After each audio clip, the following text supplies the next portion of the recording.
Listen, I need like that kind of music every single time I come out to preach, you know? A little bit of Belle Biv DeVoe in the background just invites the spirit in. Anyway, friends, it is so good to get to be with you all. As Ryan shared, my name is Reverend Lisa Yebuah, and I serve as the lead pastor of the Southeast Raleigh Table that is nestled in the salubrious breezes of Raleigh, North Carolina.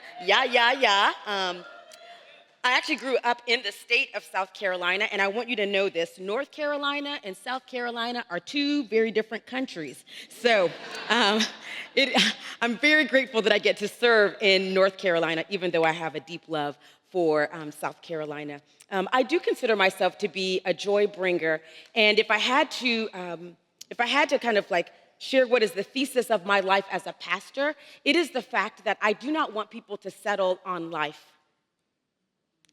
I don't want people to perform life. I want people to live life. I am compelled by the words of Jesus in John chapter 10, verse 10, when Jesus says very sharply, the enemy comes to steal, kill, and destroy. And then Jesus offers himself as the alternative. But I have come that you may have life and life more abundantly. And the beautiful thing about John 10, chapter 10, is that life abundantly does not mean life everlasting, like once you die, but life abundantly. Life very full in the here and now, and that I get to walk alongside people who get to experience peace abundantly, grace abundantly, self-love abundantly, coming home to themselves abundantly. Why would we ever perform life when we can actually live lives and our lives reflect God's glory? So I'm excited to get to be with you all, and I pray that you are also praying with me to know that I am not going to be saying anything to you. Everything that we do this afternoon, we do with each other. So here's just a couple of like housekeeping as we preach or as we present with each other this afternoon. The first one is I say everything from a spirit of invitation, not instruction. Okay? I recognize that my social location as a pastor might differ than your social location as a pastor. It would be a bit unfair for me to say, you need to do it like how I am doing it. To be a Black woman in the United Methodist Church in and of itself is a politic. Okay? So I have to offer to you everything in the spirit of invitation and not instruction, so that you too might stand 10 toes down in whatever key identity you hold to be the prophet, the pastor that God has called you to be. The second thing, and Matt said this during his talk, eat the meat, spit out the bones. When I was growing up, that's what the church mothers used to say, eat the meat, spit out the bones, meaning that everything may not land for you. I might be doing a triple sow cow and the landing may not be the greatest thing. That is okay. You don't have to hold on to everything I say. Some things will resonate, and I am certain there are going to be some things that you're going to be like, and what is she talking about? And it's perfectly okay. I wish in the church we would make more room for us to sometimes not always feel the same things about things, and yet to know that that is how we grow. Within my church community, I ask this question to individuals who might feel a little disgruntled. Is this thing stretching you to the place of growing, or is this thing stretching you to the place of breaking? So maybe there'll be some things that I say that cause you to feel a little uncomfortable. Ask yourself in the moment, is this stretching me to the place of growing? Or if you're like, no, this thing is stretching me to a place of breaking, then I want you to know that you can take thou the authority to opt out from letting that thing land. And then the last thing that I want to share, this is a new thing that I have I've adopted for myself based off of just a beautiful recommendation of a friend by the name of Reverend Fatima Saleh. She says this, give me the permission to be wrong. So if you see me out in these Instagram streets in 6 months and I'm like, you know what? I want the permission to amend what I said. Give me the permission to be wrong. The most beautiful thing that has happened to me in my ministry, in the arc of ministry of 20 years, is that my lexicon in ministry has changed. My lexicon in ministry has changed. Thanks be to God that it has. It's like when I log onto Facebook, I sometimes say, Lord, thank you that Facebook did not exist when I was 16. Because if Facebook had existed when I was 16, I would have canceled myself. Give me the permission to be wrong. This work is ever evolving. There are times when I bump into brilliance, and there are times when I bump into oops moments where I recognize I too need to shift and to be grown. I would pray that where we are today, a year from now, we are not still in that place. Okay, third thing. I want to give you a framework for what our time together is going to look like, okay? Because this is what you need to know about me. I'm going to make you nervous. There are going to be moments when you're like, where is this lady taking us? Why is she singing Jodeci right now? And I need you to know that where I take you, where I am going, is not a place of harm. It is going to be for your good. So it might be helpful if I give you a framework so that when I'm in that middle place and I am spitting R&B lyrics and you're like, just know, I know where she's taking me, though. I know where she's taking me. So one, I'm going to tell you a little bit about the church community where I get to serve, called the Southeast Raleigh Table. Specifically, how we've created the kind of culture that we have. It's a very honest culture. We are what I like to call a multi-church, meaning that we live at the intersection of multiple identities at the Southeast Raleigh Table. It is a church that centers BIPOC folks, but I'll tell you some very interesting things about it. Then I'm going to talk through some of my learnings and ahas along the way since we launched the Southeast Raleigh Table, and I'm going to actually answer some of the questions that I oftentimes receive about why we do what we do, and who we are, and the practices that we take on that shape us, that I hope will be in some ways maybe like manna to you, or at least an offering, a gift to one another as practitioners. Then I have some reflection questions for you to spend some time in reflection, and then Matt is going to take the authority, and he's going to pretend that he is Oprah Winfrey, and he is going to ask me some questions and also give you the opportunities to also ask some questions. Unfortunately, you will not be able to look under your chair, and you get a car, and you get a car. That's not going to happen, but we hope that the conversation will be robust and that we'll have an opportunity to dialogue with each other. All right, are we good? All right, all hearts and minds are clear, yeah. Well, before I tell you about my community, I actually want to show you my community, and so we have a quick video that's from our generosity campaign that will give you a glimpse of who we are at the Southeast Raleigh Table.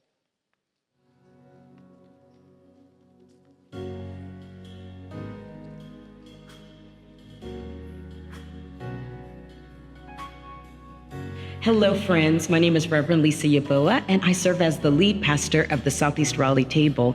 We're so excited to launch our 2024 generosity campaign called Nothing is Too Wonderful for God. In Genesis chapter 18, God tells Sarah that God's going to do something in her life that she believes is too good to be true. And Sarah laughs at God. And God's response to Sarah is anything too difficult for the divine. This statement of God speaks to the fact that God has the ability to work beyond and even greater than our human capacity and our abilities, that God is able to do exceedingly abundantly more than we could ever ask for or imagine. My name is Malachi Garza. I use all the pronouns, and my favorite part of Southeast Raleigh Table has to be the radical love in action and truth-telling that helps me and those around me make sense of what are horrific times, and to sense make it with love at our center allows us to be joyful and hopeful in the most difficult conditions. Since September 2016, the Southeast Raleigh Table has witnessed firsthand how God has not failed us. Our history is marked by key moments where we can name challenges and inequities that were not too difficult for God's power. The beauty is that God's faithfulness has not only been displayed in the operations of our church, but God's faithfulness has also been displayed in the lives and witness of the people who have committed themselves to Jesus and the mission and vision of the Southeast Raleigh Table. My name is Brittany Robinson. I use she, her pronouns, and my God-sized dream for Southeast Raleigh Table is for us to truly live in abundance, that no dream is impossible, whether it's financial, the tangible things that our community inside these walls and outside may need, that we can achieve it. I truly believe that nothing is too wonderful for God. Today's CERT is finally anchored in a neighborhood, and we find ourselves in a long-term location. We are excited for our future and sense more than ever that Jesus' promise of life-giving life can be reflected through our church community. We also know that it will require resourcing for us to show up well. This generosity campaign will allow CERT to realize its God-sized dreams. We believe indeed that nothing is too wonderful for God.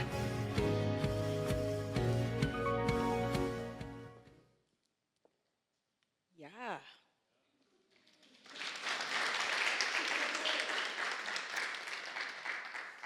I didn't want you to write a check, but I did want you to see my community.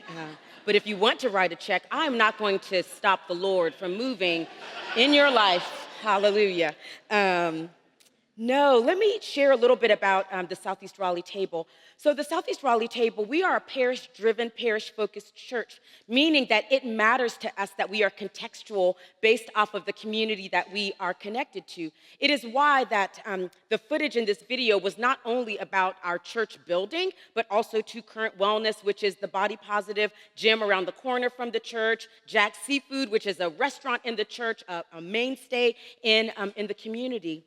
We're deeply committed to two particular zip codes in Raleigh, 27601 and 27610. And the reason why it matters for me to share this with you is that in each of those zip codes, they hold two beautiful institutions. One, St. Augustine's University, which is an Episcopal, historically Black college and university that's 3 blocks away from my house, nestled in 27610. Then in 27601, the other boundary line of our parish is Shaw University, known as the Mother of the South among historically Black colleges and universities, had the first Black medical school in the southern states. In 27610 and 27601, Marian Anderson, the great opera singer, stayed at a house right around the corner from me. W.E.B. Du Bois also once visited Raleigh and stayed in a house not too far away from me. You might not know the name of Anna Julia Cooper, but a wonderful writer. She also, too, is laid to rest not too far away. On the land are the matriarchs and patriarchs whose very Black bodies lived in resistance to the times that they moved through. That matters for my church community and how we understand ourselves. So in 2014, we did not have a space. We were still about 25 individuals known as a missional community who would meet every other week because we believed that we didn't know where we were going to one day be. We just knew that we wanted to be committed to 27610, 27601, the Southeast Raleigh area of Raleigh. In fact, there's some people in this room who were with me when I was first launching the Southeast Raleigh Table. Our first ever public worship service was on September 11th, 2016. And we chose that day in particular that we would understand our worship lives to be an alternative to the many ways in which this world is not well. That we believe that there is power in how we mark time through the sacraments and our remembering, even as we remember on the socio-political realm. Then, after September 11, 2016, about 2 months later, we had the 2016 elections. And things got very, very, very, very, very fiercely clear within our community, a community that's deeply connected to 27610 and 27601. I've already told you about the type of resistance on that land. We had to be very clear about who we were going to be as a community. And I have to say this is my confession to you as a practitioner, is that the 2016 elections, serving this new fledgling church, this new faith community, also really pushed me to have to be very honest about how I was going to take the authority as a pastor. This is not to offer a disparaging word to any of the other church communities where I had served as a pastor. It was just a little bit easier for me to, in some ways, mute the particularities of who I was as a person. But I could not do this in the Southeast Raleigh Table. We celebrate the Eucharist weekly or some other sacramental act, meaning that if we baptize persons, we always remember our baptism on those Sundays, but we believe that we are shaped by the means of grace within the Wesleyan tradition. And so though we are also kind of live with embodied worship, I like to call us liturgy with wings. So I don't say contemporary, liturgy with wings. You know, we go with the thing, you know? I grew up in a predominantly Black United Methodist churches in the low country of South Carolina. Oh, we were liturgy with wings. You didn't have to open up the hymnal to know how to moan the communion liturgy. Because I grew up among those who did not always know how to read. They would say, Lisa, I cannot read about the Good Shepherd, but I know the Good Shepherd. They were my first professors of theology. So I would say that our community embodies the best of Black and Indigenous church traditions. It's important that you know these things about our community. Because the ways in which our community is shaped begins to also shape people. We're going to get to that part in the end. So I promise you, I'm taking you somewhere, okay? I want to tell you really quickly that over the first few years that the Southeast Raleigh Table was being launched, it was really important to me to be attentive to the ways in which we were naturally becoming community with each other within the context of the communities that we knew we were going to one day occupy. Meaning that we did not want to take it for chance how we were being shaped, and I'm going to continue to kind of hone that particular point. So our core values are incredibly important to the Southeast Raleigh Table because these are the ways in which we are covered in the dust of our rabbi. All of the core values of the Southeast Raleigh Table have a dimension that's anchored in who Jesus is and in Scripture, and then generally have some means or practice that you can live into the core value. Meaning, these things are not just meant to be pretty on a website. These things need to live in the veins of folks so that when individuals who say that they're members of the Southeast Raleigh Table are out and about in those Raleigh streets, people know something about them based off of the way in which they live.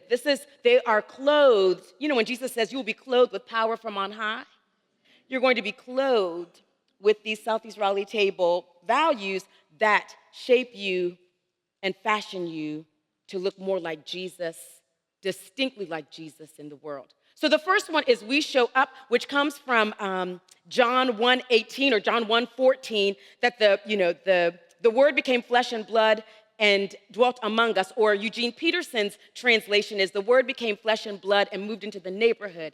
It matters how we take up space in our neighborhood. My church community, which I'll tell you more about, is predominantly white-bodied individuals who are in Black neighborhoods. It matters how people show up. It matters how people show up. It also matters how we talk about the particular community that we are in, especially communities that they don't get candles in the pop-up boutiques with the names of the neighborhoods. We show up. We want to be incarnational. We want to have a gracious and gentle posture wherever we go. We want to show up for each other, meaning that if there is an opportunity to support one another, there is something about being there in flesh and blood, to look out and to see someone that you know, that is a part of your church community, not just on a Sunday morning, but they come to your soccer match, or they are there with you when you get the diagnosis. We show up. The word became flesh and blood and moved into the neighborhood. The second core value is our language is blessing. It's probably my favorite one. We'll bless the socks right off of you at CERT. Because, going back to that first core value, because the neighborhoods that we occupy in Southeast Raleigh, oftentimes, I'm just gonna be honest with you. When someone wants to sell a house in Southeast Raleigh, they call it a downtown neighborhood. When someone gets shot in Southeast Raleigh, oh, it's Southeast Raleigh. It says something about how people have an imagination for our community. If you're brokering something in the marketplace, oh my goodness, let's market it beautifully. But if you think that there is like damage and despair, then all of a sudden you attach Southeast Raleigh to violence or food insecurity. People don't say Marian Anderson and W.E.B. Du Bois and all these types of things. So we said, no, our language is blessing. Before you say anything disparaging, as we like to say, talking out your mouth about the Southeast Raleigh Table or Southeast Raleigh, first start with the word of blessing.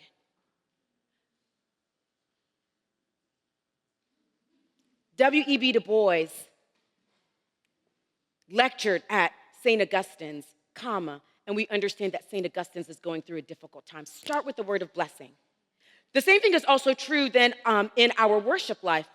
If you are coming into our church, we're going to bless you. If you are leaving our church, we're going to bless you. If you got a promotion and you've told us something about it, we're going to bless you. If you are an intern and you are now going to go and serve, to the farthest ends of the earth, we're going to bless you. Even people who leave the Southeast Raleigh Table, and they're not the happiest with the Southeast Raleigh Table, we even have a curated poem called A Blessing for Moving On.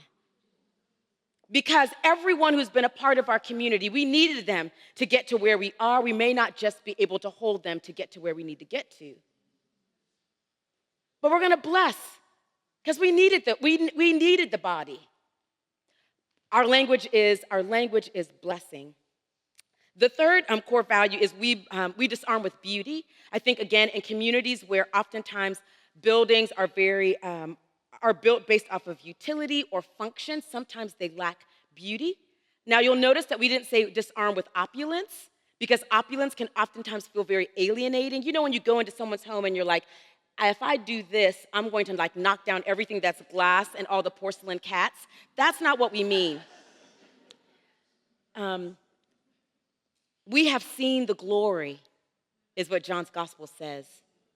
You remember Moses wanted to see God? And Moses didn't get to see God, but we have seen the glory. Why would we not make our spaces glorious? So that when people are in our space in Southeast Raleigh, they recognize that maybe we have a little more margin for attention to detail so that people can come to an oasis of peace and of joy and of goodness. When you begin to fashion your eyes for beautiful things, you begin to see that there's beauty all around us, even sometimes in the things that empire has deemed not valuable. Our next core value is we believe in the power of prayer because we are anchored to the movement of the Spirit. I think with New Faith communities in particular, it is very easy to think that it's your strategy that gets you by.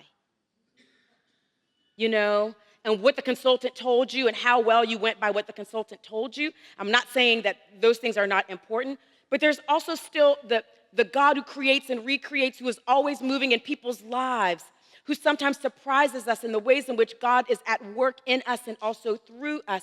That when we do something great and mighty and beautiful, that we remind ourselves through prayer, it's not out of my human capacity, but out of the expansive capacity of God, a God who is limitless. I am limited. Prayer is that which we lean on to say that I recognize I am an earthen vessel, and yet I have access to the one who creates all things, and all things are very good. Prayer also keeps us from thinking that we can raise the dead when we cannot raise the dead. I love the story of Jesus and Lazarus. I love the story of Jesus and Lazarus for the last couple of lines. It says that Jesus stands outside of that resting place that Lazarus is in and tells Lazarus, come out. And this dead man is raised by the sound of Jesus' voice. Then the next thing that Jesus does, Jesus looks at the community that is all around, and then Jesus says, unbind him. Notice who got which job. It did not say that the crowd stood in front of Lazarus' resting place and said, Lazarus, come out, because I do not have the power to raise the dead. There is work for Jesus to do, but then there's also work that we get to do. When there's a shooting incident in Southeast Raleigh, the last 2 months post-inauguration, Southeast Raleigh, when you begin to ask, Lord, how long? I have to remind ourselves that our belief in the power of prayer, it does not mean inaction. It does not mean that we become passive, but like, okay, Lord, I don't know how to raise the dead or stop ICE or keep members within my community from feeling as though death-dealing tools are going to take them out. But I know, Lord, that you are able to do exceedingly abundantly more than I could ever ask for or imagine, and you will then tell us when we need to start doing the unbinding work. This is what prayer does for us, also within our community. Then the last of our core values is we think big. We think big. Walter Brueggemann once said that there first must be imagination before there is implementation, because we are quick to implement anything without having imagination. You're going to build things to the expanse of how you've imagined it. Or I love the way Bell Hooks says this: to be truly visionary, one must root themselves in their present reality while simultaneously imagining possibilities beyond that reality. The Southeast Raleigh Table recognizes the statistics in our community, and we also dream beyond the statistics in our community. We recognize that where we live is a food desert, and we also know that God can plant gardens wherever we might go. We know that there are people who sometimes suffer at the hands of oppressive systems, and yet our walking through the valley of Baca can turn it into streams. But if we don't even think that that's possible, if we do not think that it's possible, we will never live as though we think that it's possible. It's like when I go to the gym. I have a torn rotator cuff, so the gym has not seen me, and me has not seen gym. However, there is something about someone handing me just automatically 20-pound dumbbells. Because then people believe something of me with those dumbbells. What I realized very quickly in the church is that we sometimes suffer from a thwarted imagination of our people. People want to be on mission for the things that are like beyond the beyond. Okay, so all of these core values have practices that are embedded in them so that we don't just say, one of the core values of the Southeast Raleigh Table is that we think big. No, we have practices that help us to become the kind of people who have an expansive imagination. I promise I'm taking you somewhere, okay? So out of these practices, here's what began to happen over time, is that we became very embodied in the ways in which we lived out the values in our lives. We started to really believe that liberation in all of its forms is possible. For my siblings within my community who are queer, for those within the disability community, for those who might be older and have been told that they're coming to like the end of whatever being generative might look like in their lives. That we're like, no, liberation comes for all of us. We started to learn how to fumble towards repair. That's not a term that I have created, but there are two beautiful practitioners who created that term, fumbling towards repair, recognizing that these practices also give us a way to come back to each other when there has been harm enacted in our community. I think the other thing that these practices helped us to recognize is that we're going to constantly get it wrong, and there are going to be moments when we're constantly getting it right. And that's just the way that it's going to be within this church community.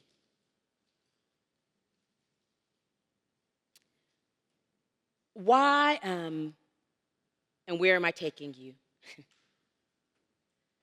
I have shared all of those things about context and practices and core values and how those core values begin to shape us because it matters deeply. And friends, there are two things I'm going to say to you. This is the first of them. It matters what is shaping the people who find themselves within our pews. Because the empire does not take any days off from trying to shape the people in our pews. Let me just tell you, the empire has an energy that is like no other. It is unrelenting in the ways in which it will try to comport people in a way that the God of the universe never intended for us to live. And it is slick and it is seductive, and that machine, I don't know if it's LEDs, I don't know if it's an electric, I don't know how it operates. All I know is that it does not take any days off. I cannot leave it up to chance how people within my congregation are shaped. That's just me. I cannot leave it up to chance. I cannot say, oh, I want you to be just in this world, if people don't have practices that help them to be just. So for instance, at the Southeast Raleigh Table, every single year we preach on rest, I can't tell you, probably about 3 or 4 times. Because if people do not learn how to rest, they will enslave themselves and they will find slick ways to enslave others.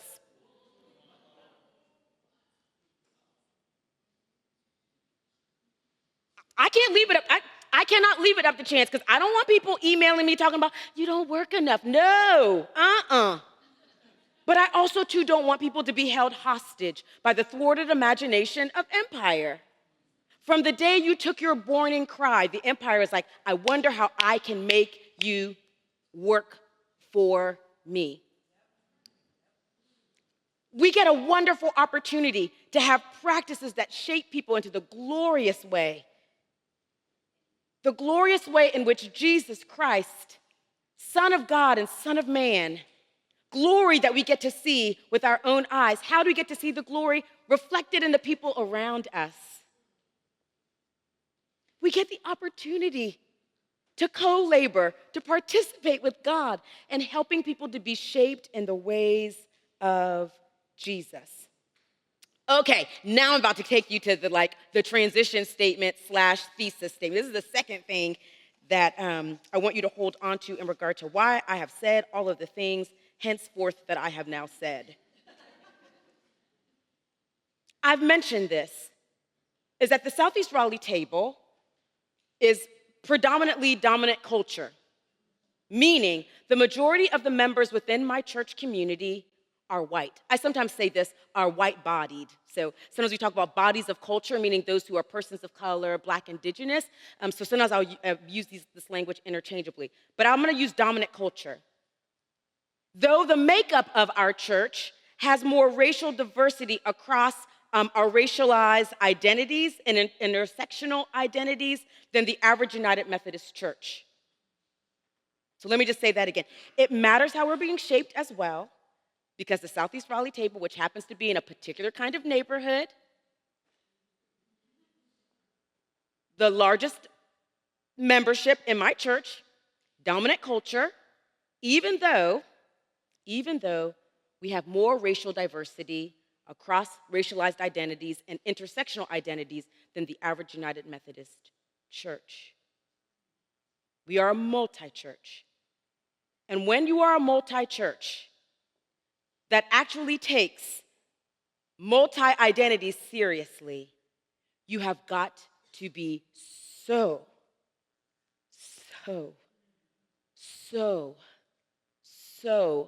15 more so thoughtful and intentional about the culture that you are creating.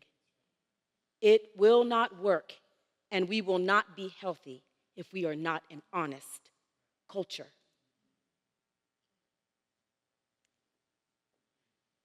In a world where the word diversity sometimes means there's someone in this space who happens to not be Black, who happens to not be white. I guess that's true if you're in Ghana. But in the ways in which we sometimes have like uh, the term diversity can get a little interesting. I just think we just need to sometimes wrestle with the ways in which that word is mismanaged to mean that there's one person in the space or two people who are in the space who are to the majority in the space the other. Because when that happens, that means you've now still centered dominant culture. So that's the only reason why just because, we're all learning our lexicon together at the Southeast Raleigh Table, it's why I don't tend to say, I don't use the term diversity, I like to use multi. And now here is the thesis statement. What I have learned at the Southeast Raleigh Table, a church that I never set out for it to have the kind of multi, but wanting it to reflect the community that it is a part of. When you center BIPOC folks, or otherwise stated, when you decenter whiteness, you create the kind of space, healthy and safer space, for multi-spaces to be generative enough for people who live at the intersection of multiple identities who need to feel safe. Again. So when you center BIPOC folks or indigenous expressions, that which hasn't always, that you don't treat, quote unquote, the one who's always been othered as though we are the other, or the exotic thing, or the comma, and my black friend. When you don't other, but you center the experiences that oftentimes, at least in our social milieu, have been marginalized. Or otherwise stated, decenter whiteness.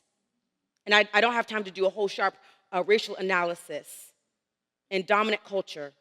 It makes and creates safer spaces for multi-spaces to be generative enough for people who live at the intersection of certain racialized identities or intersectional identities. Basically,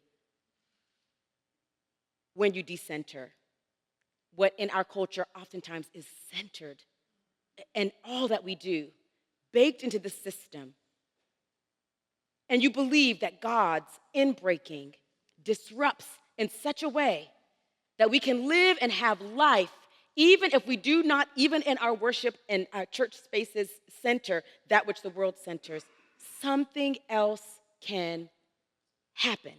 Something else can be born. What I had, and I'm about to go into some ahas. I think what I had never, ever considered in all of the predominant culture churches that I served is that in our oftentimes centering whiteness, it actually stripped my siblings who are white of the opportunity to see that having privilege is not the same as having liberation. Here's my other confession, and I feel like I've been saying this over and over again because I do feel I carry a heaviness. Before CERT, in every single community that I served, I have got to confess that I aided in the malformation of people because I wanted to keep people comfortable. I aided in the malformation. Now, I realized that based off of my social location, all the work was not mine to do alone. And I had to be careful not to become a spiritual mammy. Yeah. And if I also too had been a little bit more at home in myself, I would have trusted how God would have helped my siblings in those spaces could come home to themselves. I'm learning. I too am also learning. So here are the three things that I have learned at the Southeast Raleigh Table that I would love to just share with you in regard to what does it look like to decenter whiteness. within our spaces. I know you all are like, I didn't know this is what we were going to be doing today. Wow. Uh-huh. The first is that proximity does not equal intimacy. Meaning that, the Southeast Raleigh Table, and again, there's some people in this room who have been with us from the very beginning. We take some good pictures. First of all, we look good. We're just a good-looking group of people. It's like United Colors of Benetton with Jesus on the side. We oftentimes hire photographers for like all of our major events, our anniversaries, our Easter services. We favor ain't fair, but we'll take it. We look good. We look good.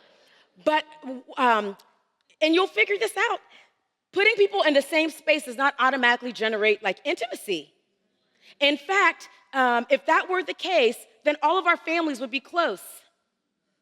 But we're not always close to all of our family members. We might have proximity to our family. That doesn't necessarily mean that's the case. Or plantations would have been thriving, robust communities. But proximity does not always equal intimacy.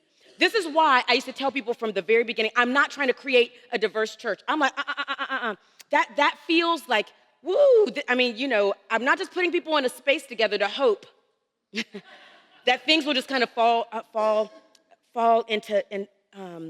together. When you are going to live in a multi-space and you're going to be proximate to one another, there has to be radical honesty with each other about the statistics on how your child is disciplined versus how my child is disciplined. Why I make this and why you make that. What is the beauty standard for you versus the beauty standard for you? If we don't actually choose to lean into these things, it's very difficult. It's very, very difficult to have deep and long-lasting connection with one another when there are elephants crumping in the room. When you can feel that there's something happening in the room. Here's just a couple of examples as to why proximity does not equal intimacy, and we have to sometimes speak into this at the Southeast Raleigh Table. Imagine you have a worship team, and everyone on the worship team just happens to be Black that particular Sunday.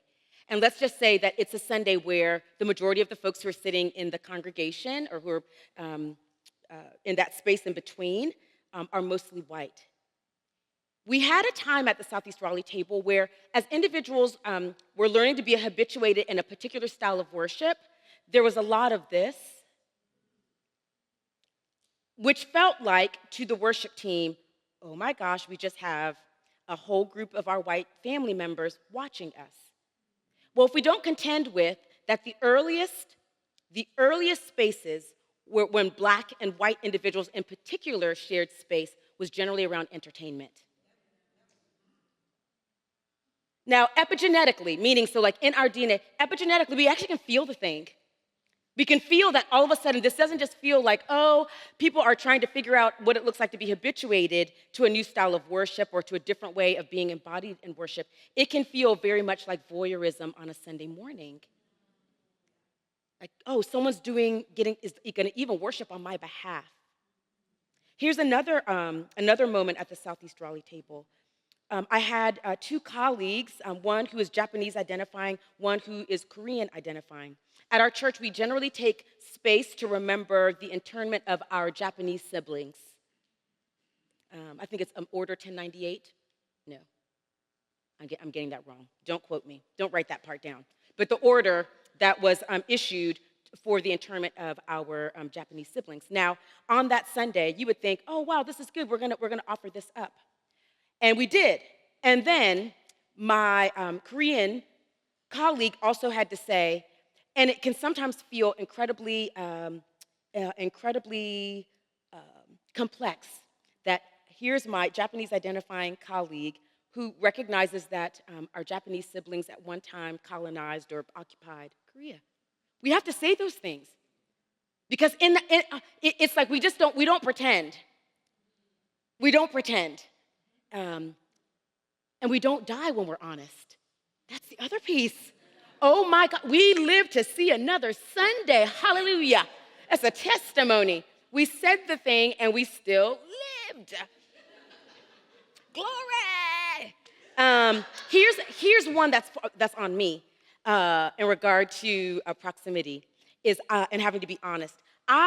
Used to want to always explain what I was telling someone about if it somehow very much intersects with my Black identity.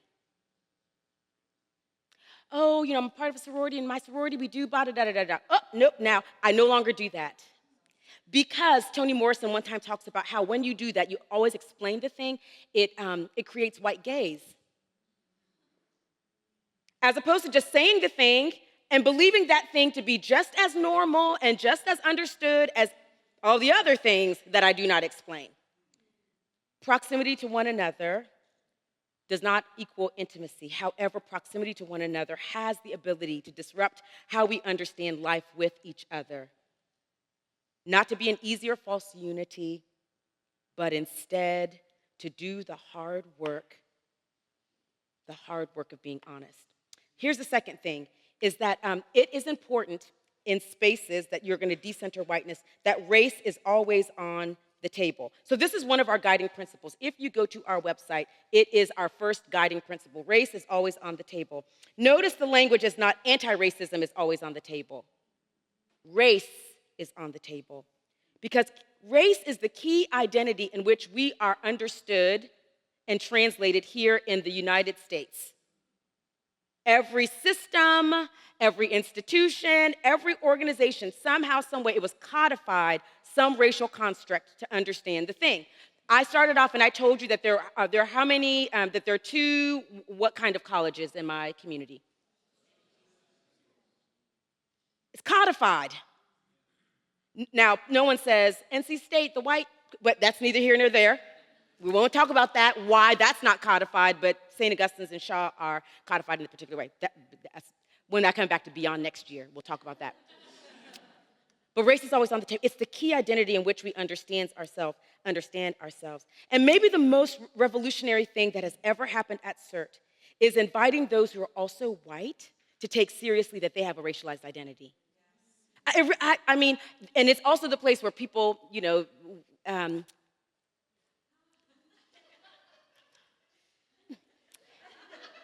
it's really uncomfortable. Truly, it is so uncomfortable. The reality is that white supremacy has done a doozy on all of us.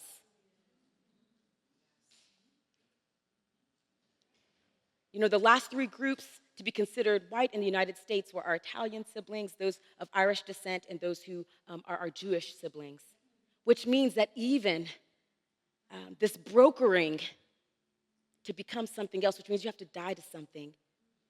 I want people to be able to reclaim the thing that they had to say no to in order to opt into something else.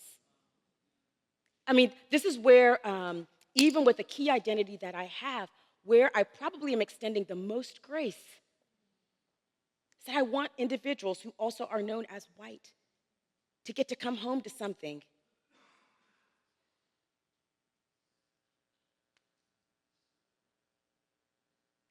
It's also really dangerous when you think of race as an exercise beyond yourself. And that's I think, again, the other thing why it's like anti-racism is on the table. That's why we don't say that, because, or you think that every time, you only consider race when the other is with you versus like doing some examination of self. Okay. So at the Southeast Raleigh Table, we have lots of different affinity groups. We have affinity groups for those who are BIPOC. We have community groups for those who are queer in our community. And then we have a white affinity group. We call it a racial healing, white folks racial healing group, led by a trained white practitioner. I feel like that's one space that I recuse myself from. Because I actually want individuals within my community who are white to learn how to care for each other. And here's what I mean by that. It's when naturally people come together who do not look like me, switch it up, who do not look like me. Sometimes when you have to be put together, and this is what I'm finding at CERT. You're put together specifically because of the identity that you hold. People, stuff gets stirred up. And the question is, well, how is this any different than segregation? Because segregation is like one of the only ways in which we have oftentimes like talked about individuals being separated from each other. But if you have an expanded imagination, segregation was a very thwarted way of understanding yourself. It was that you understood yourself as somehow greater, that's why you are not with, versus you can be in affinity so that there's these common experiences that you might work through and navigate for the sake of healing and coming home to yourself. So we're all doing our healing work. It would not work for us to have a BIPOC affinity group who we are doing our healing work. I'm healing from code switching all the time. I'm healing from making myself small in particular spaces. I'm healing from the inner critic that causes me when I am preaching to be thinking about my subject-verb agreement because are people going to criticize me more because I did not speak the English language in a particular way? I am healing from that. I'm healing from my 8th grade teacher who asked me to see the syllabus to make sure that I was supposed to be in this honors English class, but she did not do that to any other student. Guess what? None of the students looked like me. I'm healing from that. I have healing work to do. It feels unfair if I'm doing healing work. And then other people are like, there's nothing for me to heal unless I'm in the presence of somebody else. Who's the other? Ay, ay, ay, ay, ay, ay, ay, ay. Does not work. Does not, no, no, no, no, no, no, no, no, no, no. Because I want those who might be in spaces that you can help to decenter whiteness, I want you to also know that something happens to you when, let's say you grew up in a family where folks just said whatever they wanted to say about other people. And they were never held accountable for the things that they used to say. You are allowed to ask, how does that shape how I trust this person that I love deeply, but then also to know how they think about certain people who show up in the world? How have I internalized certain things, been conditioned by certain things? Last thing is what I'm realizing in a space that has to decenter whiteness is that it is incredibly important that if we're going to have deep connections with one another across our identities, people have to be a friend to themselves first. Friendship to oneself becomes a communal gift. This is probably the latest qualitative finding that I've realized at the Southeast Raleigh Table. That when my siblings who are white or my siblings who might be BIPOC, but they are also kind of moving out of having internalized some things that might have caused them to always want to be have proximity to whiteness. We're all doing healing work now, friends. We all got stuff we're doing. But when I find that people are doing the work, their relationships are just so much healthier with one another. I don't need to know how many black friends a person has had. It's not enough that you have a black pastor, because that's another thing we've had to really contend with, is just because you come to a church with a black pastor, that you can't do check, you know, because you can still find ways to oppress me. Happy Black History Month. But when people do the work to come home to themselves, when they contend with what it means to show up in the world with the identity that you have, to not let shame be the leading voice in how you live out your life in the body, the racialized body that you have, when that's not the major emotion that you lead with, then you're okay when every person of color doesn't want to be your friend, because sometimes we don't have things in common to be, like, you know? No, and there is a sense of, like, when you're doing the work, wanting to feel connection as a way of affirming that you're doing the work. But you can like let it go. You can let it go that this person doesn't really fool with you on a Sunday and be okay with that. You can also hold space for yourself in a way, because we don't actually do like book clubs and a lot of like cross-pollination. Partly it's because we're still in a process of needing to learn individually how to hold space, our emotional labor, or without asking other people to do emotional labor. That's a tricky thing. That takes a lot of practice. But the more you're a friend to yourself, the more we don't ask that of others. Being beloved community is not just about putting people in the same space with each other. It's when you love yourself enough, so deeply, because God loves you so deeply. Love divine, all love excelling. That you are willing to do the hard work to return to the name that you were given at the very beginning, very good. So that then, when you are in relationship with others, that love so pours out that your relationships are very good. Zora Neale Hurston once said that love makes the soul crawl out of its hiding place. I want people to love. I actually want people to love themselves, not the construct. Not the construct. I want them to love themselves. It will make your soul come out of its hiding place. And if you do not love yourself, it's very hard for me to believe or to trust that you can love me. If I watch you talk bad about yourself, how do I know?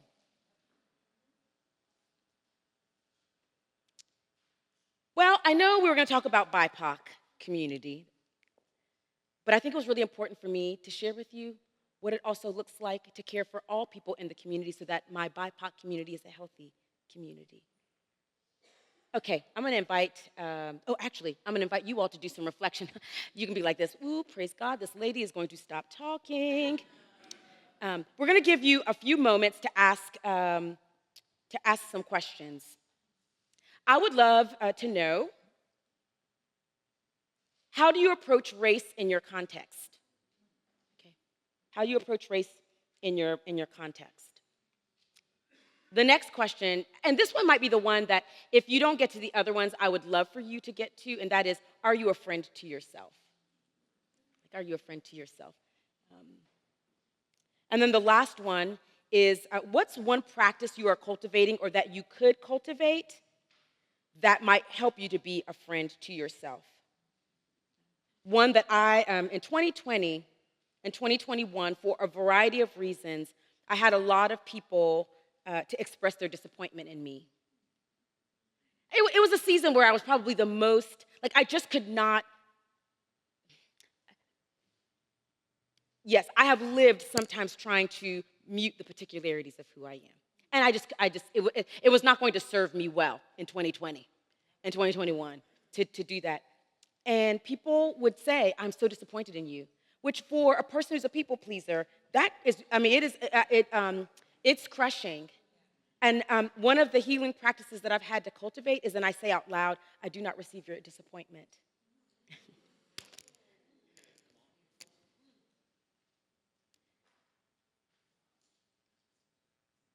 And if I can't say it in their face, then I take a walk around the block and then I say, I do not receive their disappointment. I'm growing, y'all. I'm growing. I'm growing.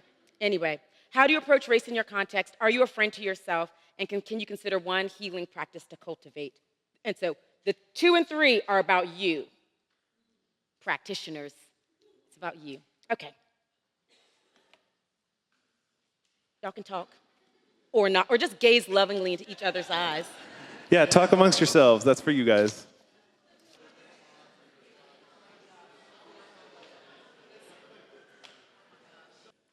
All right, let's welcome Matt and Lisa back to the stage. Yay! Yeah, Yay! You can clap however you want to do that. All right, guys, let's get into a time of questions. Great. First of all, thank you so much. Oh, thank you. Lisa, for Thank being you all. here. Yeah, thank you. We've known each other a long time. We have. And every other time I've ever talked to you, met you, heard you speak, heard you introduced, you make a big deal to talk about how big of a Cowboys fan you are. Yeah. You didn't talk one time about football. And I Okay. know there's a reason why. That's right. Would you share it? Because it That's gets right. to a larger point. That's right. Contrary to popular belief that I do not talk about the Dallas Cowboys because of the miserable season that they had and their placing in the NFC East, that is not it for those of you who are holy haters in this room. Kind of going back to what I was sharing around, will you give me the permission to be wrong? And please note that I don't think I was wrong for being a Cowboys fan by any means. No. No, I think, I actually participated in the NFL boycott, in 2017, 18, around that time. It really just felt important for me to do that because I do love football that much. And actually last year, I had another moment, kind of a come to Jesus conviction moment, where it felt like for me to be aligned around some things in my life that I was going to do a second divestment, and specifically when I make the divestment to invest more in women's and international sports. And so that's been my new thing. And this is something I've been doing with my therapist, is like giving myself the opportunity to shift and not to flog other iterations of myself. I don't want to live from a place of shame, but to know that like God gives us, by God's grace, the capacity to make some shifts in life. Do you like check the score or not really? You know what? This is wild. During the boycott, it was a totally different. The first one, it was. I would be like, oh Lord, what's going on? Like it was bad. Oh, Tony Romo, I'll be praying for him. My prayer closet. But now, someone said, you don't watch any game. I was like, well, I did watch the Cowboys on Thanksgiving, but otherwise, Okay. yeah. Well, I thank you for sharing that. Yeah. I mean, I knew the answer, but I wanted people to hear. There's a cost to some of this work. Yeah. That's personal, as well as sometimes in our churches. Yeah. And the place where I am really being stretched are and one of my dear friends, her name is Chelsea Yarborough, talks about like having to grieve some of the things that I've loved in order to be the person that I know God is calling me to be. Yeah. I'm boycotting some things now. I'm going to grieve the convenience of going into certain places that I used to go into, and to give ourselves the opportunity to do that. Yeah.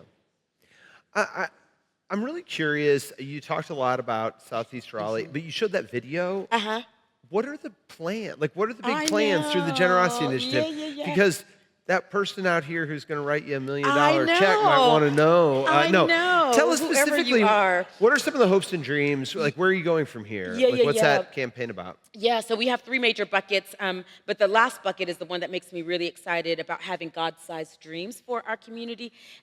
They're not like minutia, granular bullet points. But one of the things at CERT is that we want to have the capacity to do more of what we're already doing. And one of the ways that we're really invested in our local community is around affordable housing. We have never had a season in our life cycle where we have not somehow shown up around affordable housing. Property taxes, especially in the 12 poorest areas in Raleigh, have had the highest property tax jumps. And so people are truly being pushed out of the homes that they would use for generational wealth. So I know that somehow, some way, our lives will align with housing. I heard you talk about how the Gathering now is like a place where you're creating third space for generative and robust conversations to happen. I could definitely see the Southeast Raleigh Table leaning more into being a teaching congregation, to create spaces for people to have conversations that are challenging, but also to have embodied practices where we are actually being shaped to be different kind of people in the world. And then also around our work with racial healing. There are some things that we truly stumbled into. I could not have known in year 1 that this is who we were going to become, but I feel like, and especially at such a time as this, that the work that God has been doing in us and through us was not just to be a gift for us to hoard, but a gift for us to share. I want to ask a question. what do you say, or what would you say differently to say there's some pastors here and predominantly or almost all Oh, white white, churches? well, Yeah. not just churches, Okay. but kind of Spaces. areas or neighborhoods or communities in some cases. And what I wouldn't want to have happen is some of us to let ourselves off the hook Sure. because it's like, well, my neighborhood doesn't look like That's that. right. Therefore, That's there's right. not work to do, or this work is something for people in the city to do. What would you say differently, or what would you add for those Yeah. people who maybe serve in all white or predominantly Yeah. white communities or towns? Yeah, I had like a major aha about a month ago. I was at another conference, and it just kind of bubbled up. If you are in a space that is, predominantly white, like some of my siblings in Iowa, not a bustling population for a lot of people who look like me, or across other racial ethnic groups, is that I would still push for you to think about what does it look like to say that race is always on the table. There is still always interior work for us to be doing, because beyond what our communities look like, and beyond if there's the possibility of our communities being multi or looking diverse, and I do like to use air quotes, there's still work for us to be done based off of what the world, specifically in the United States of America, has done in regards to how we understand with race. I wanted, after January 6th, 2021, Epiphany, it was the day of the Epiphany, 2021, I wanted more of my white siblings to be like, okay, what will our churches look like, so that, because I was seeing people who were having almost like a trauma response. I mean, that's how and so yeah, I think that's what I would say, is that there is, and sometimes there are not a lot of, I think there are more resources, but sometimes we've not been habituated as pastors to know how to lean into, when we are in homogenous spaces, what racial healing work looks like outside of having the other in our midst. Yeah. What questions do you all have, or any from the app, or if you want, we have a mic floating around. That's too. right. But This one I think is interesting to explore. It says, you talked about the ways that race is discussed with adults in your congregation, Lisa. How do you approach this with kids, both those who are white and POC? Yeah. So we had a wonderful opportunity to partner with our Mennonite friends. Got to love the Mennonites. Mennonite. Right now, I really am rocking with the hashtag. I'm a Mennothist. Really love our Mennonite friends. And we received a grant, and we did what was called a peace camp. And it was basically like a vacation Bible school, but it was all around race. Race and being children who are committed to being peacemakers and peace builders in this world. It was, of course, a multi-space for children. In our spaces, I talk about like centering, what we center and what we sometimes decenter. If you walk into our spaces, the books that we have, the way in which we utilize language with young people, we also don't tiptoe around talking about our key identities and the intersection of our key identities. And so I think there are definitely lots of experts who do a much better job than I'm doing right now, talking about how you can have spaces for young people in your children's environments that are sensitive to these realities. I would also say, children, when Tamir Rice was killed, like I wasn't at CERT then, but we would have had a particular sensitivity like that Sunday. Or if anybody is harmed, any particular body is harmed, there's a way in which, in a level, in a way that would be honoring to our children, to help them also to make sense of what is happening in the world. Thanks. All right, there's another one. Somebody they're asking, can you explain a bit more about Toni Morrison's view on the white gaze when you were talking about your sorority? Can you unpack that a bit more? Oh, yeah. Toni Morrison, there's a wonderful documentary. She was one time told, if you didn't talk about so many black things, in your books would be a little more sellable, in essence, what that publisher or editor was saying to her is like, you don't ever explain it for dominant culture. Toni Morrison just never explained. She would just say the thing, but she would not explain the thing. And she talks about how she didn't want to write for the white gaze. There was a time in my preaching ministry. I mean, you know, I do think there's a. I'm not draconian by any means. There are moments when offering more information helps people to understand contextually what I'm trying to say. It makes the metaphor make more sense, or the homiletic tool make more sense. But I think what I used to get myself into when I was a younger preacher is I would put what was like normal, natural for me, I would put it on display. And the assumption was, I know people don't know what I'm talking about, so now I've got to like break it all the way down. I had a moment though, a defining moment that I will write about once I'm no longer a minister. Because it's still a little too close for comfort. But I had a moment where I got braids, box braids, when I was in a particular church setting. And oh my, the amount of times that I had to try to explain what was going on. And I remember like talking to someone who's like, friend had died of Lou Gehrig's disease. So I'm literally holding his friend's hand while he's also keeping vigil with his friend. I'm thinking about all the folks that I have been in the room when their children have been born, all the children that I have baptized, how I'm so intimate in the lives of other people. And there was this one aspect that if I were in another space, people would be like, girl, how much did that installation cost? That would be the question. But in this particular space, it was like, I'm like trying to explain a thing that to me feels very, it is the way in which, like the not over-explaining is actually the way in which I honor that we're all adults.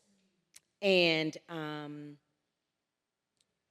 to the extent that I know you can also find the information somewhere and probably do a good job of accessing the information, if I don't think that you're going to be able to access the information well, then I might offer myself a bit more. But to be careful that we don't voyeur. Yeah, I allowed sometimes myself to be voyeured into, just over-explain situations. So now if I wear like my sorority, paraphernalia, people might be like, oh my gosh, I know that there was one of those on my campus, and I'll let people kind of figure it out. It's good. It's good spiritual work. Character building. Thanks. Google box braids. Since you're both up here, this next question sort of splits the difference between both of your talks, basically. Sort of unpacking, Matt's talk was more about sort of growth. Lisa's talk was a bit more about discerning whiteness. So the question is, conventional wisdom says that churches grow faster when they are more homogenous in principle, while the growth and the work of decentering whiteness is not necessarily opposed to that. He'd be curious to hear a little bit more about that tension between sort of the growth piece and the homogeny versus decentering whiteness. Oh, right. And I think you can both speak to this a little. Whoever this person is, I want to be your big spoon. In a holy way.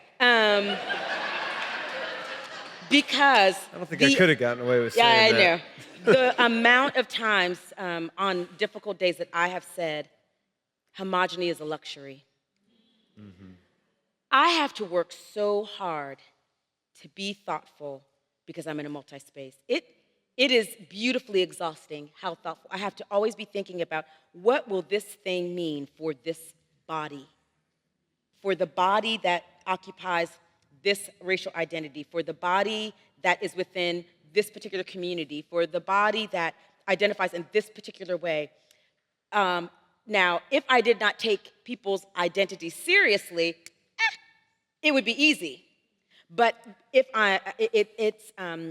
and actually, the Southeast Raleigh Table, I always say, every 18 months we become a different community where people recognize they might be stretched to the place of breaking as opposed to growing, and then we see people cycle out.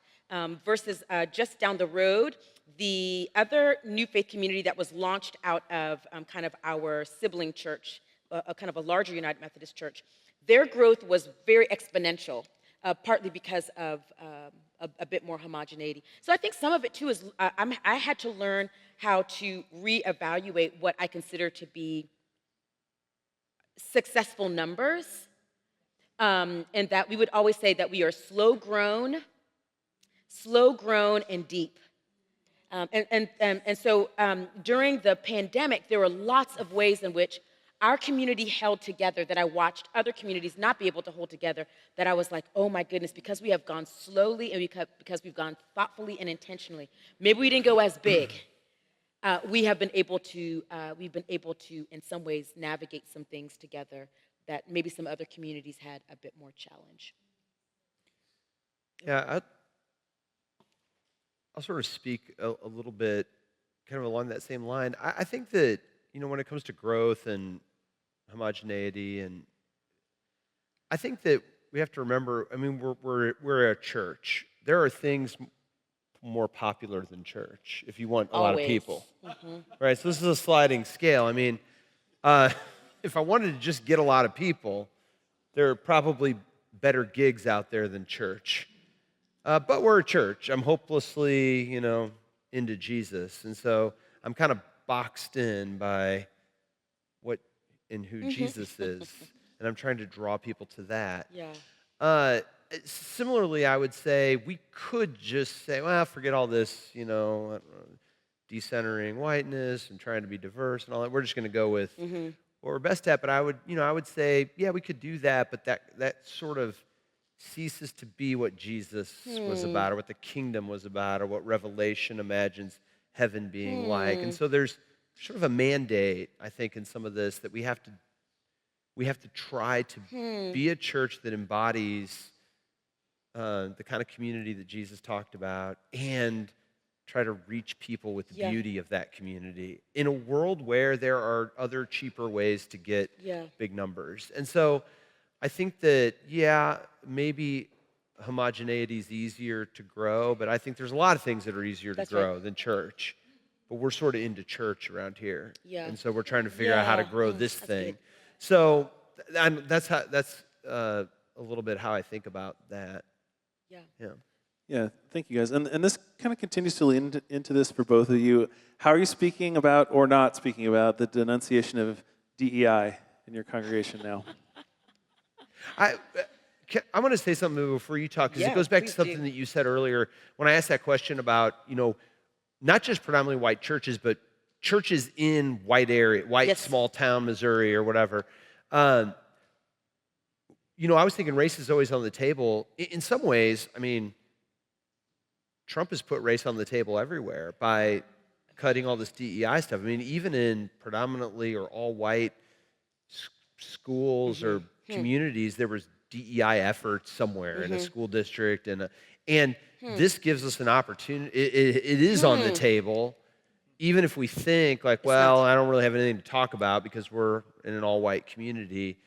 That in some ways has kind of put it on the table everywhere. So, I mean, we're in a series right now where for 2 weeks, I talked about it pretty plainly, and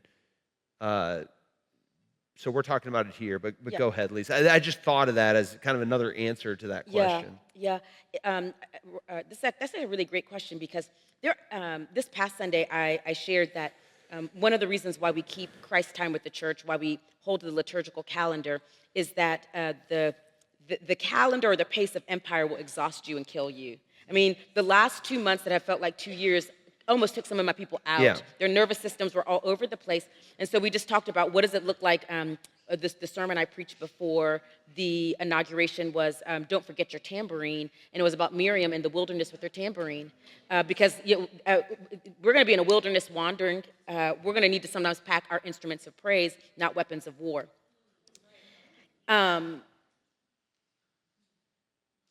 This Sunday I just shared, there is no way that I can come into worship on any given Sunday and all that has happened from the Sunday to Sunday arc and say it and hold it all. So there are times when, like I actually haven't spoken to, kind of the retraction of DEI, partly because sometimes by not saying anything, and I think, please hear me correctly when I say this, sometimes not saying anything, but speaking to, do we have an empire-shaped imagination or do we have a God-sized imagination, is to talk about these things. Absolutely. So that I'm not feeling like, okay, but did I mention that executive order and that executive order and this particular? What I can say is this person who now doesn't have a job because of federal freeze, this person who's now wondering about X, Y, and Z, who's now going back and forth to DC from our community, what does it look like for us to show up and to recognize that the things that happen in this place trickle down in the lives here. So sometimes some things are just a given. For us, like with race is always on the table, it is like, this is why we don't go back and, like, I'm not gonna go back and forth with people in emails about, you talk about race too much. It actually becomes an easy examination, like a sieve for folks. So yeah, I think a lot of folks probably, not that they assume they know what I believe or feel, but that how we're holding what is either, might be more expansive in the ways in which we show up versus what looks like a little more threatening. I have a question. But by the way, I think that empire is Shaped exhausting and just Jesus. that empire shape. I mean, that was essentially the parallel I was trying to draw on that engage, disengage. Yes. You know, I had a conversation afterwards. I was like, well, we can't disengage, but it's sort of the engagement with everything empire throws at us all the time. That's right. Or That's right. let our imagination being shaped by something else. That's right. Is a better way of saying it. I have a question of who are you reaching at CERT? Yeah. Who's coming, and does it surprise you at all, or is it who you're expecting to reach? I'm just sort of curious. Yeah. Who are you reaching? Does it surprise you? And in our table, there was a little bit of like, is it predominantly white, or not? People had different that's what I thought you said. It is predominantly white. Does that surprise you, or was that what you expected? And then kind of more recently, like who are you reaching, and does that surprise you at all? It is predominantly white, but what people will overwhelmingly say when they visit, they'll be like, but there's something like a little, and I think some of it is the embodied practices. You'd be surprised when people begin to like be at home in themselves, the kind of energy that you feel. It's hard to listen to you and be frozen. Yeah, well, I know. There are some people that test that theory. Yeah, there's some folks who have PhD in frozenness. Yeah. They've got some degrees. But who are you reaching? But right now, so again, when I talked about every 18 months, it feels like the Southeast Raleigh Table becomes a different community. Usually, a couple of things. Early on, folks who were kind of leaving certain Reformed traditions, I don't know what it was, but we used to even call them refugees. Like there was this exodus from certain spaces. I would say now, folks who have experienced at some point in their lives church trauma, or they spent time somewhere else deconstructing faith, but now they want to rebuild and have like a sense of autonomy over their spiritual practices. That's another really, really large group. Queer Black folk who want a particular kind of embodied worship that reminds them of like home worship, but also to the freedom to be. Talking about a both and. It's hard to find. Right. But they don't have to check any parts of themselves at the door, so that's another group.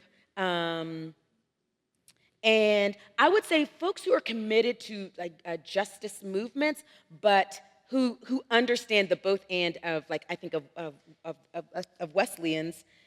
Social holiness and also personal piety. That it's not either or, but that like the two are always married together. I would say those are the folks.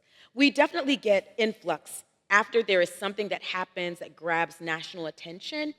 I will watch how if something happens, how the next Sunday you see this uptick. And generally the thing you'll hear is, I went to my church hoping that they were going to say something about the thing, and that thing never got mentioned. I know we have a break coming up, but is there any questions out there before I ask go last?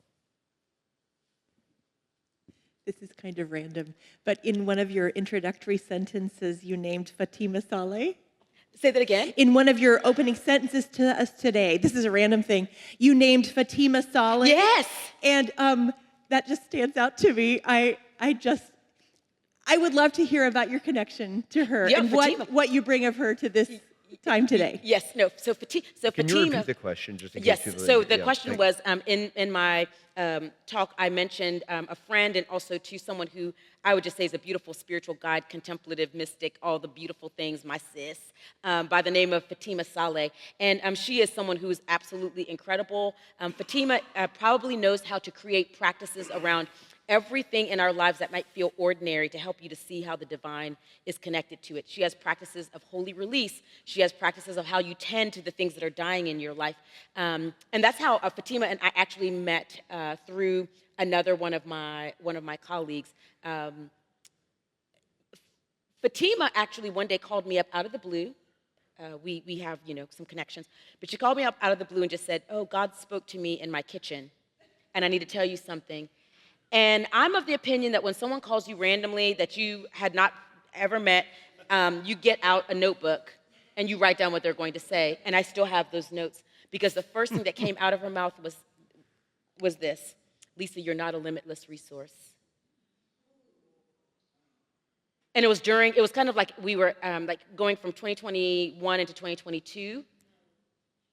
And the way that I had hustled during I didn't mean to hustle during the pandemic. I actually put that word to rest, but it was a lot of work to journey in the wilderness and to keep telling my community, look at glories in the wilderness. You remember how God said glories in the wilderness, but I too was like, I'm in the wilderness and I'm tired. And yeah, she's a person who helps me to know that I'm human-sized and to be a good friend to myself. Yeah. Thank you. Thanks, Lisa. So that's probably about it on time. Before we close, I'm going to take a moment of personal privilege, too. Because I don't know if it's the first time we met, but Lisa and I found ourselves, this was a long time ago, on the set Oh, wow. of yes. a video. So we did a video for a book. Abingdon book. I won't say the book. I mean, you don't need to read it. But there was a... right. There was a video component to And this. it was... We didn't write the book. No. They just That's right. invited us as like, we were young, kind of young back then. Yeah. It was a long time ago. To be on this, because it was all about questions and stuff. And there was a box. Do you remember this thing? You had to open up the box. We had to open up the box. We didn't know what we would get. We had to open up this box on camera and pull out questions and then answer them. Do you remember? And there were a lot of inappropriate jokes, and there was all sorts of... And this is why I do not flog other iterations of myself. Right, yeah. So, but I learned about, she can sound eloquent with even the dumbest questions. gosh, I mean, yeah. we pulled out some real doozies of it was questions, rough. and she sounded incredible. And the second thing I want to say about you, because it's true, is General Conference. For any of you who've been delegates or spent, I've been delegate to 4 General Conferences. That's a lot of time on the floor of General Conference. And you get to like day 13 or whatever, and you're just, oh my God, somebody please just, Why am I here? I'm ready for heaven. Yeah. And I would see Lisa, no matter what, it would just, we'd smile, we'd stop. Yeah. Thank you. You'd give me a big hug. Thank you. And we would, we'd talk. You are a joy bringer. Thank you. Absolutely. Thank you. And I want to thank you for bringing not just joy, but I think a much needed word to me and to, I think, a lot of us here today. So can I pray for you Yeah, I'd before love we're done? that. Thanks. Thank you. God, I'm so grateful for my friend Lisa, for the ministry and the call you've placed on her life, for the work that she's doing. I'm so grateful for the courage, and I know it took this to say yes to stepping out and doing something different that didn't maybe quite fit the model of what a new church was going to look like. Maybe some people didn't quite understand what it was going to be, what it was going to look like, and yet she listened to that nudge, and she boldly stepped out and created a church that we desperately need right now. Not just in Southeast Raleigh, but in United Methodism and in Christianity. And so I'm grateful for her bravery, her courage, for the gifts that you've given her, for the word that she shared with us today. And I pray that your Holy Spirit would bless her. And, sir, that you might bring to fruition all that you have imagined for them. It's in Jesus' name that we pray. Amen. Amen. Thank you, Amen. friend. Amen. Let's thank Thank you Matt and all. Lisa one more time. Thank you, friend. Oh my gosh. Thank you. Thank you, guys.